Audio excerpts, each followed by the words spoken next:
Is it really such a big conspiracy to believe that one person in the house beat Officer O'Keefe and the rest of the house guests weren't present, perhaps in another room?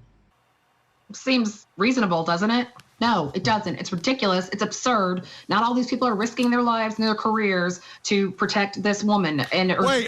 Take us behind ridiculous. the blue wall. So are you saying that a Canton police officer is not going to put his career, his pension, or her pension on the line to protect a brother in blue from the Boston PD? Yeah, no, that's exactly what I'm saying. 1,000%. Not going to happen. This isn't the first time Massachusetts State Police have faced intense scrutiny. 5 Investigates' Karen Anderson is in the newsroom now with how past scandals even resulted in changes to state law, Karen. And those scandals figured into the massive police reform bill signed into law 2 years ago. Back in 2017, 5 Investigates exposed an overtime scandal where state troopers were charged with collecting extra pay for work they didn't do. 9 troopers have been convicted, and Troop E, where those troopers were based, was disbanded. That same year, a state police colonel admitted he ordered members of his staff to change the arrest report of a judge's daughter. Now, that included removing comments where she told troopers her father was a judge. That case sparked an independent investigation, 2 lawsuits, and the colonel's abrupt retirement. Former Boston police clerk arrested, accused of forging her supervisor's signatures to boost her overtime pay by nearly $30,000. U.S. Attorney Andrew Lank says that 68-year-old Marilyn Golisano handled overtime paperwork for her unit and submitted dozens of false overtime slips on which she forged signatures, increasing her overtime from $16,000 in 2016 to $30,000 in 2018. Golisano now faces 1 count of embezzlement, 6 counts of wire fraud, and 1 count of aggravated identity theft. So last fall, 9 then acting and retired Boston police officers were charged with overtime fraud. Today, the man who oversaw the unit where allegedly took place was arrested and indicted by a grand jury. Did you actually steal overtime? Former Boston police captain Richard Evans stood silently outside court, his face shrouded by a cap, sunglasses, and a mask.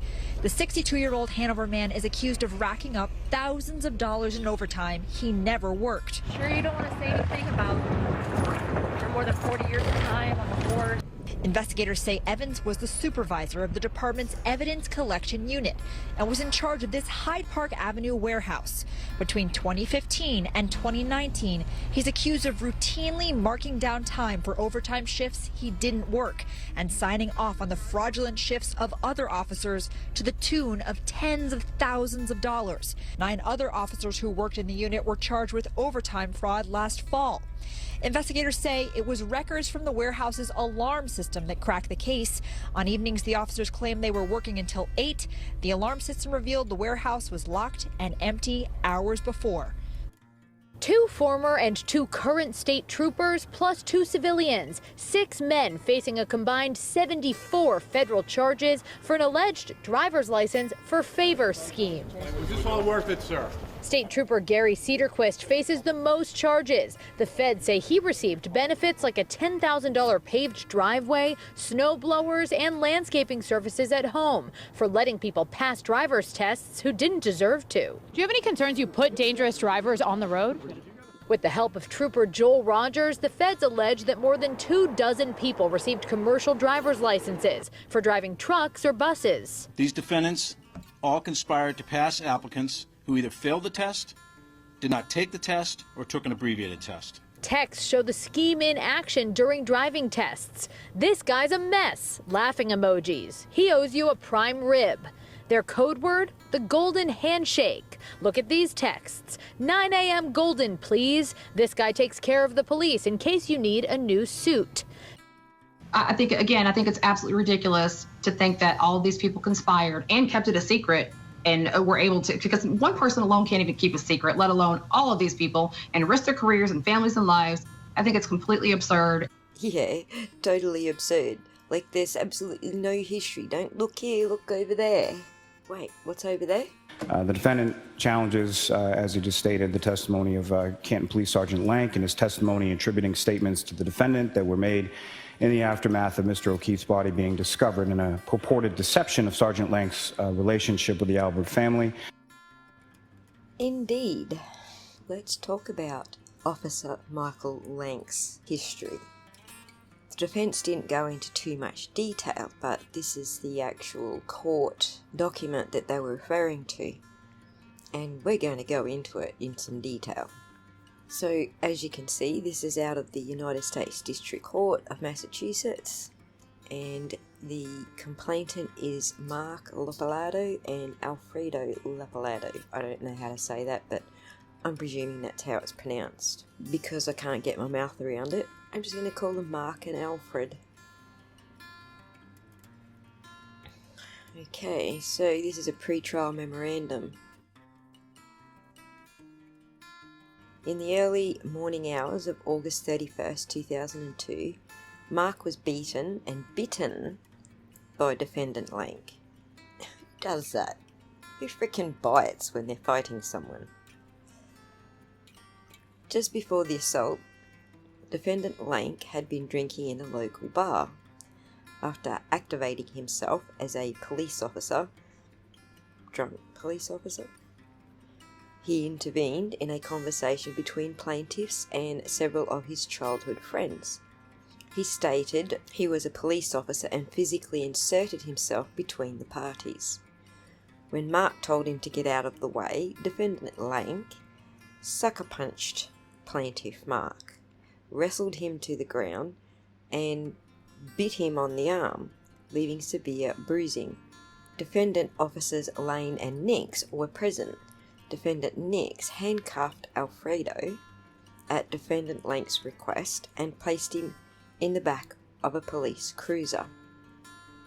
Defendants Nick and Lane pulled defendant Lank away from Mark. When Mark asked defendant officer Lane if he saw what just happened, defendant Lane stated, "Get the F out of here before I arrest you." Following the officer's orders, Mark left. He had sustained a black eye and bruising. His arm was wounded with a deep bite mark. Defendant Lank then approached the police cruiser where Alfredo was being held and asked, "Who's your buddy?" Then Lank stated, "I'm going to make your life miserable," and spit in Alfredo's face. Oh, this guy is terrible. This is a police officer. After approximately 45 minutes, Alfredo was released. The next day, Alfredo went to the police station to make a complaint against the involved officers. He asked to speak with a lieutenant or captain and was told to come back Monday. He left his phone number. On the following Monday, Mark went to the station to make a complaint. He spoke with a sergeant, showed him his bite mark, and described the officer's conduct during the incident. The sergeant told him he would get back to him regarding his complaint. On the following Tuesday, Alfredo called the department and made another verbal complaint, and he stated he wanted to come back in and speak with someone. The officer with whom he spoke stated that she would look into it and get back to him. That evening, someone from the department called Alfredo and stated that she would look into the complaint. To this day, neither Mark nor Alfredo has heard anything further from anyone in the Canton Police Department regarding an investigation into their complaints. Instead, several days after making the complaint, both Mark and Alfredo received a summons to appear in district court on charges of assault and battery on a police officer. On the evening of February 6, 2003, while the charges arising out of the August 31st incident were pending, Mark and Alfredo went inside a mobile gas station in Canton. Their brother Chris and several other individuals were waiting for them in a vehicle outside. Defendant Lank entered the store and asked Mark how he was doing. He replied, "Not so good, you attacked me and now I'm the one who's going to court." Mark and Alfredo went outside to get in the vehicle. Defendant Lank then ordered Mark to get into his cruiser. While in the cruiser, defendant Lank asked, "Can we talk about this now?" When Mark did not reply, defendant Lank placed him under arrest and instructed another officer to take him to the police station. Mark was booked and held at the police station. He was released at 3 a.m. and arraigned the next morning on charges of threatening, disorderly conduct and intimidation. Where have we heard that before? On October 23rd, after a 3-day jury trial, Mark and Alfredo were found not guilty of all charges arising out of the August 31st incident. All of the charges arising out of the February 6, 2003 incident were dismissed. Since the incident, the Lopalatos have been pulled over repeatedly for motor vehicle citations in Canton. The defendants expect the evidence to show that on August 31st, the defendant, Lank, worked a 12 to 8 shift on August 30th, then worked a detail from 8 to 4 p.m. He went home, slept for a period of time, and then went to a friend's house to attend a wake. He left the friend's house and went to Centrefields. He arrived there approximately 10:30 to 11. He stayed there until closing time, consuming 4 to 5 beers. Whatever. While leaving the restaurant, he was asked by the owner to drive another patron home. He got into his truck and was about to leave when Chris Albert. Where have we heard that name before? Approached him. Mr. Albert was with his wife, Julie Albert, and indicated that he has just got into a fight with Mark and Mark made threats against him. Officer Lank observed Mr. Albert's hand to be swollen. While speaking with them, Officer Lank noticed a group of men coming down the street. Mr. Albert backed away and said it was Mark and his brother coming down the street. Officer Lank exited his truck and walked towards the Lopalatos. He identified himself as a police officer and told them that there would be no more fighting. The plaintiff said they did not care if he was a police officer. Officer Lank held up his hands and got in between both groups. Mark and Alfredo began to slap at his hands. Mark then grabbed him and tried to push him. Officer Lank held on to Mark until they separated. Mark then punched Officer Lank, striking him in the left ear. Officer Lank returned a blow and they began to wrestle and trade blows. He felt someone hitting him on the back of the head and turned to see Alfredo behind him. At some point, the defendants, Nix and Lane, arrived and the groups were separated. A decision was made to summons Mark, as well as his brother, Alfredo. Officer Lane contacted his supervisor that night, who informed him that he could write his report when he returned to duty 2 days later. Officer Lank later completed his report and had the plaintiff summoned into court for assault and battery charges. A clerk's hearing was held and a complaint was issued. During the pendency of the criminal charges, Officer Lank was on duty and went to the local Mobile Mart for a drink. While in the store, the plaintiffs came in and began to make statements to him. "You're a pussy. You wanted no part of me that night. We will get you." Officer Lank initially brushed off their comments and left the store. While in the parking lot, Mark threatened him further. Officer Lank called for backup and placed Mark under arrest and charged him with disorderly conduct and intimidation of a witness. Mark was transported to the station by another officer.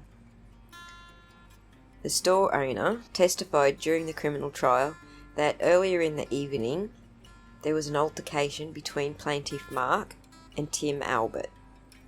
Tim Albert, where have we heard that name before? He called the police because Mark refused to leave the premises. The police arrived and the dispute was cleared up. He then testified that around 12:30 a.m. he was outside his establishment talking with Officer Lank. He requested that Officer Lank drive another patron home because the patron had too much to drink.